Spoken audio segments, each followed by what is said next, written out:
Cinema అయిన Maruti talkies cinema ముచ్చట్లకు స్వాగతం. నేను మిస్టర్ బి. నా మాట సూటిగా ఉంటుంది, మ్యాటర్ క్లియర్ గా ఉంటుంది. వీడియో టాకీస్ రాజా. ఇప్పుడు మ్యాటర్ లోకి వెళదాం. పవర్ స్టార్ పవన్ కళ్యాణ్ తాజాగా ఓ ప్రెస్ మీట్ పెట్టారు. తప్పకుండా ఇది ఓ ప్రత్యేకమైన ప్రెస్ మీట్ అనే చెప్పుకోవాలి. ఎందుకంటే జనరల్ గా పవన్ పొలిటికల్ ఇష్యూస్ ని డిస్కస్ చేయడానికే ప్రెస్ మీట్స్ పెడుతూ ఉంటారు. కానీ ఈసారి అందుకు భిన్నంగా తన సినిమా గురించి మాట్లాడటానికి ప్రెస్ మీట్ పెట్టారు. ఇది నిజంగా చాలా అరుదైన ప్రెస్ మీట్ అనే చెప్పుకోవాలి. ఎందుకు అలా అనాల్సి వచ్చింది అంటే అందుకు రెండు కారణాలు ఉన్నాయి. ఒకటి, ఈ మధ్య కాలంలో పవన్ ఎప్పుడు కూడా తన సినిమాల గురించి ప్రెస్ మీట్ పెట్టలా. తప్పదు అనుకున్నప్పుడు ఇంటర్వ్యూలు ఇచ్చారు అంతే. రెండు, జనరల్ గా ఎవరైనా సినిమాలకు సంబంధించి ప్రెస్ మీట్ పెడితే మేము అలా చేసాం, ఇలా చేసాం, ఎంత కష్టపడ్డాం, అంత కష్టపడ్డాం, చాలా బాగా చేసాం, సినిమా సూపర్ గా వచ్చింది, మీరు అందరూ చూడండి, బాగా ఎంజాయ్ చేస్తారు అని మాట్లాడతారు. కానీ పవన్ ఏదో మాకు తెలిసినట్టు చేసాం, బాగుంటుంది అనుకుంటున్నాను, మీరే చెప్పాలి ఎలా ఉంటుందో అని చెప్పుకొచ్చారు. ఇలా తన సినిమాని ప్రమోట్ చేసుకునే స్టార్ ఏ ఫిల్మ్ ఇండస్ట్రీలోనూ ఉండరేమో. అందుకనే దీన్ని ఓ అరుదైన ప్రెస్ మీట్ అనాల్సి వచ్చింది. సినిమాల గురించి ప్రెస్ మీట్లు పెట్టడం నాకు ఇష్టం ఉండదు, కానీ ఇలా ప్రెస్ తో తద్వారా పబ్లిక్ తో ఇంటరాక్ట్ అవ్వడం అనేది ట్రేడ్ నెసెసిటీ అయిపోయింది,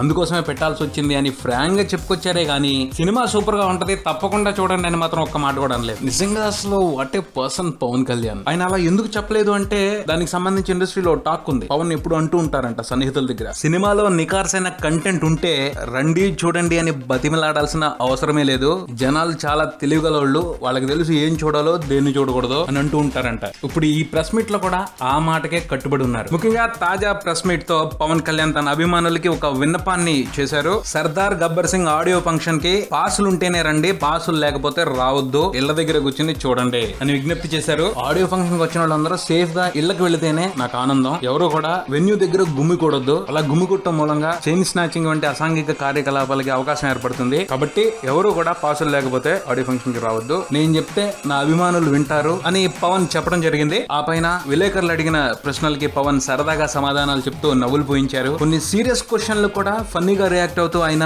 సందడి చేశారు. 2-3 సినిమాల తర్వాత మీరు యాక్టింగ్ మానేస్తానంటున్నారు, మీరు యాక్టింగ్ మానేస్తే పవర్ స్టార్ లో పవర్ తగ్గిపోద్ది, అప్పుడేంటి పరిస్థితి అంటే పవర్ పోతే పోనండి బతుకుంటాంగా అని సరదాగా సమాధానం చెప్పారు పవన్. ఆ పైన మీ యాక్టింగ్ సంబంధించి క్లారిటీ ఇవ్వట్లేదు, పొలిటికల్ కెరియర్ కి సంబంధించి క్లారిటీ ఇవ్వట్లేదు, అసలు పవన్ కళ్యాణ్ ఎవరు, ఆర్టిస్టా పొలిటీషియనా అన్న ప్రశ్నకి సమాధానంగా పవన్ ఆ విషయం నాకే తెలీదు, నేను కన్ఫ్యూజన్ లో ఉన్నాను అని చెప్పేసి నవ్వేశారు. తర్వాత సర్దార్ గబ్బర్ సింగ్ ఆడియో ఫంక్షన్ కి మెగాస్టార్ చిరంజీవిని చీఫ్ గెస్ట్ గా ఇన్వైట్ చేసామని కన్ఫర్మ్ చేసేశారు. మెగాస్టార్ 150th మూవీ కోసం నేను ఎదురు చూస్తున్నాను, ఆయనతో కలిసి నటించే అవకాశం వస్తే తప్పకుండా చేస్తాను, సినిమాల పరంగా ఇద్దరం కలిసి పనిచేస్తాం, పొలిటికల్ గా కలిసి పనిచేస్తాం అనే విషయం గురించి మాట్లాడలేను అని చెప్పుకొచ్చారు. సర్దార్ గబ్బర్ సింగ్ తో హిందీలోకి ఎందుకు ఎంటర్ అవుతున్నారు అన్న ప్రశ్నకు సమాధానంగా ఇది నా ఆలోచన కాదు, ఈరోజు ఇంటర్నేషనల్ ఆలోచన, వాళ్ళు ఇనిషియేట్ చేశారు. ఆ పైన సినిమా కథ నేపథ్యంలో కొంతవరకు నార్త్ టచ్ ఉంది, ఆ కారణంగా కూడా దీన్ని హిందీలోకి తీసుకెళ్లడం జరుగుతుంది అని క్లారిటీ ఇచ్చారు. అలానే వర్మ గారి ట్వీట్స్ మీద రియాక్ట్ అవుతూ ఆయన అభిప్రాయాల్ని నేను గౌరవిస్తాను అని ప్రకటించి పవన్ తన